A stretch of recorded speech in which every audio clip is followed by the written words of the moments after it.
What is the pleasure of understanding yourself and your needs?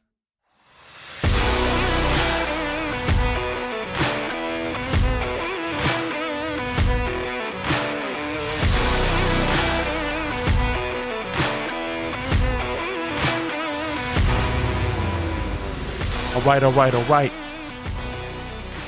I want to take the time to say thank you to everyone for tuning in to another great episode of the Daily Recharge Breakthrough Balls podcast. I'm your host, Jovie J. Sumner, and today's daily protocol is all about the pleasure of understanding yourself and prioritizing your needs and your desires.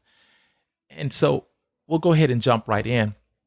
Throughout my life, I've realized that it is very important for us to, one, understand what our needs are, and two, prioritize how we can meet our needs and our desires. And what really brought this up for me was realizing how in my relationship with my wife, I was expecting for her to meet my needs.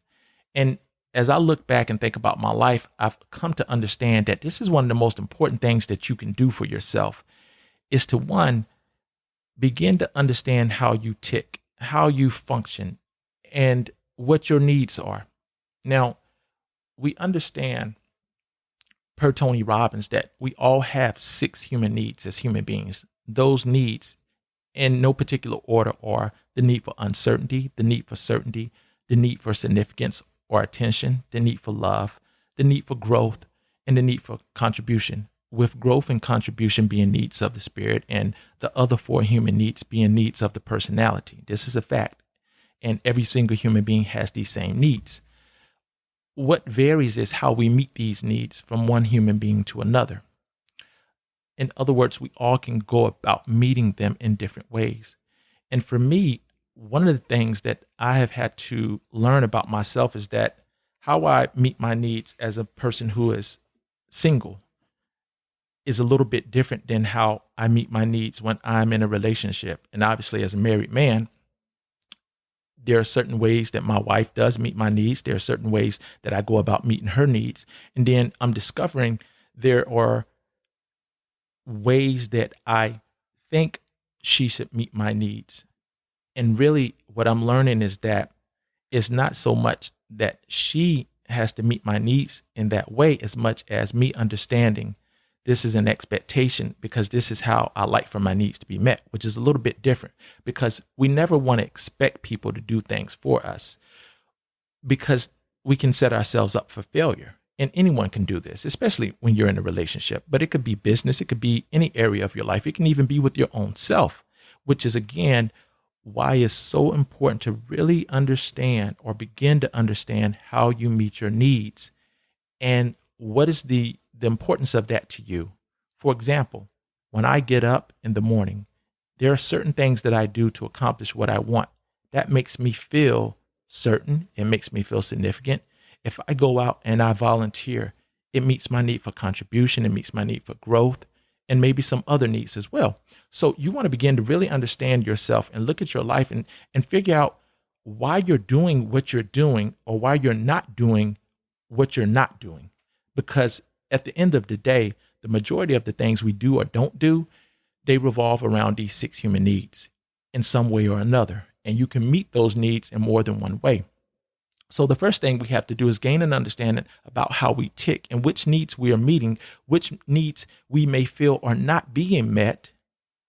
And by doing this, this allows us to understand ourselves better so that we don't project unexpected disappointments or needs going unmet onto the people who we are involved with. And again, that could be business partners. It could be colleagues. It could be your spouse, your girlfriend, whoever. But we have to begin with ourselves, the man or the woman in the mirror. The reason why we have to do that is because not to do so means that you're not taking care of yourself and your own needs and desires. And now you're showing up into other situations and you are expecting someone else to do that for you, which you are unwilling to do for yourself, which is unreasonable. And this is one of those things where it's a process of your journey and understanding yourself at a deeper level, at a soul level, if you will. But it's so important Because how can we really know others if we really don't even know ourselves? So as we begin to understand our needs on a deeper level, we can communicate that not only with ourselves, but we can also communicate it with the people who we are involved with so that they can show up how they need to show up for us. And also so how we can show up for how we need to show up to do the same thing and reciprocate for those others who we love and care for as well, or who we want to have great relationships as well. The next thing is we have to understand what our desires are. Because I think so often in life, it's easy to have desires, but we can't be vague about it. Because if we're vague about it and then we don't have our expectations met, or if we're vague about it and we're not getting what we want, really, we can only take ownership and take responsibility for that part of it ourselves, because we don't have clarity specifically about, hey, here's what I desire to have. This is how much. This is by when. This is why. We have to understand those parts of the equation. What do I want? Why do I want it? How can I get it? Why is this important to me? We have to understand those parts of ourselves for a lot of different reasons. The most important reason being because you have to have clarity. If you don't know what you want, how can anyone else know what you want? And this is what we all do sometimes, myself included.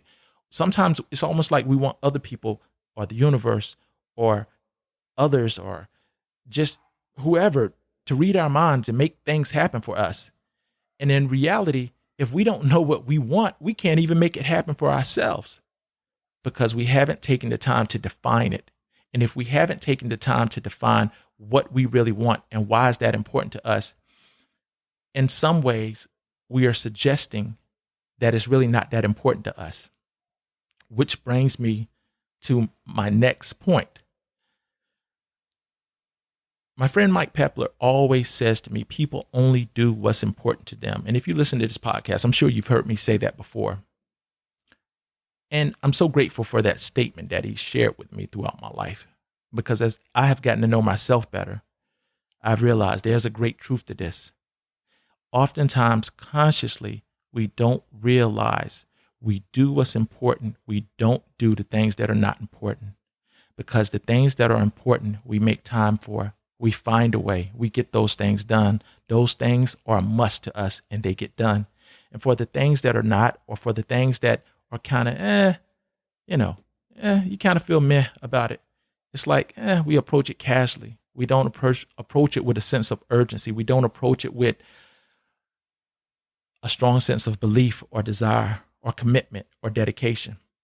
And oftentimes this is why we come up empty-handed in certain areas of our lives, is because we don't have that clarity. And at the same time, it's not really that important to us, even though we may sometimes say that it's important to us.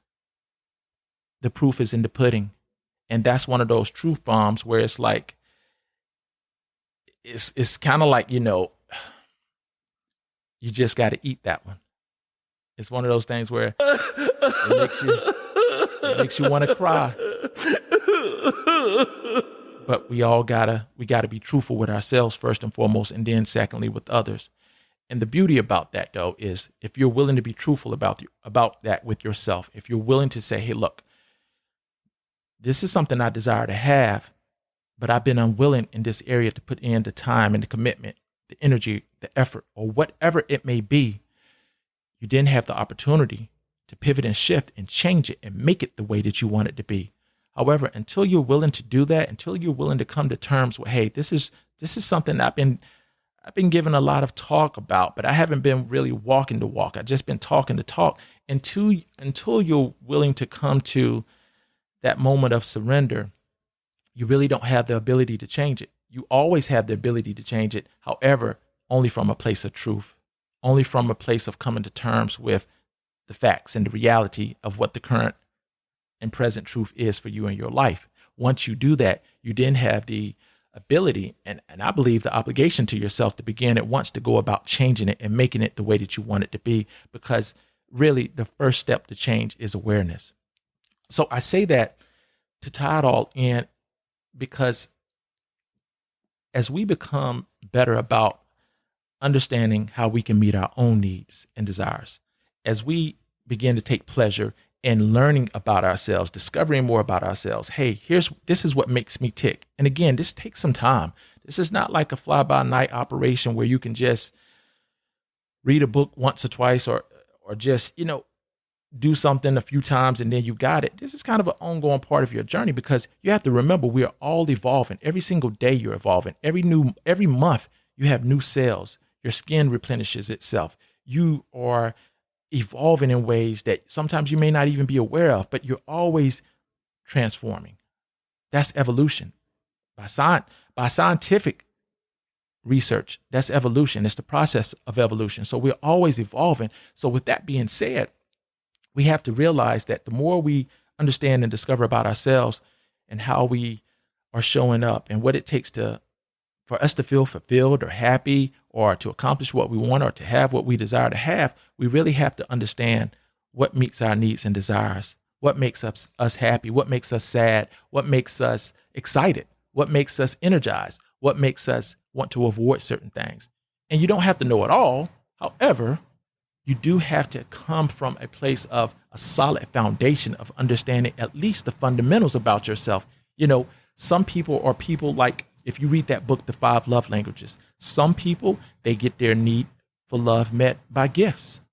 Some people, words of affirmation. Some people, quality time. Some people, it's like by taking action. And everyone's a little bit different. You can have more than one.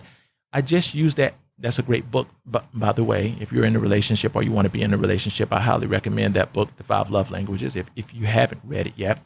However, my point being that you want to come from that space of understanding and knowing about yourself. And sometimes we're showing up in our relationships and we want other people to do for us what really we're not willing to do for ourselves.